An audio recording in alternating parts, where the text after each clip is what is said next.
પાંચ સિસ્ટમ સક્રિય થતા ગુજરાતમાં ધોધમારના એંધાણ છે। હવામાન નિષ્ણાંત અંબાલાલ પટેલની પણ આગાહી છે। આગામી 48 કલાક રાજ્યના વિવિધ ભાગોમાં વરસાદી ઝાપટા પડશે। ગુરુ પૂર્ણિમાએ પણ હળવાથી ભારે વરસાદી ઝાપટાની પૂરેપૂરી શક્યતા। 30 જુલાઈથી 3 ઓગસ્ટ સુધી ભારેથી અતિ ભારેની આગાહી છે। કેટલીક ભાગમાં 8 ઇંચ તો 20 ઇંચ સુધી વરસાદ ખાબકશે તેમ અંબાલાલ પટેલ જણાવે છે। મધ્યપ્રદેશની સરહદથી જોડાયેલા ભાગોમાં અતિ ભારેની આગાહી છે। ભરૂચના ભાગો આણંદના ભાગોમાં ભારે વરસાદ થવાની શક્યતા છે। કોઈ ભાગમાં ભારેથી અતિ ભારે વરસાદ થવાની શક્યતા છે। પૂર્વ ગુજરાતના ભાગોમાં ભારે વરસાદ તો કોઈ ભાગમાં અતિ ભારે વરસાદ થવાની શક્યતા છે।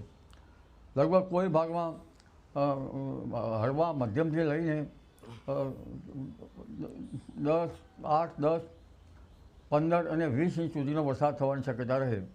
એટલે આ સિસ્ટમના કારણે ફરી પાછો જળભરાવ થવાની શક્યતા રહે ખેડૂતભાઈમાં। અંબાલાલ પટેલની આગાહી મુજબ 9 ઓગસ્ટથી ફરી વરસાદી ધબધબાટી બોલાવશે। દક્ષિણ ગુજરાતના ભાગોમાં ભારેથી અતિ ભારેની શક્યતા છે તો કોરા ધાકોર રહી ગયેલા સૌરાષ્ટ્રમાં પણ ભારે વરસાદની આગાહી છે।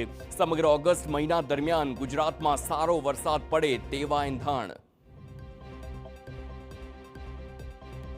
9 ઓગસ્ટથી પણ વરસાદ થવાની શક્યતા રહેશે। ઓગસ્ટ માસમાં લગભગ આઈઓડી પોઝિટિવ થવાની શક્યતા છે, જેના કારણે ઓગસ્ટમાં સારો વરસાદ, કોઈ ભાગમાં ભારે વરસાદ થવાની શક્યતા રહેશે। ઓગસ્ટના બીજા ત્રીજા સપ્તાહમાં પણ વરસાદ થવાની શક્યતા રહેશે।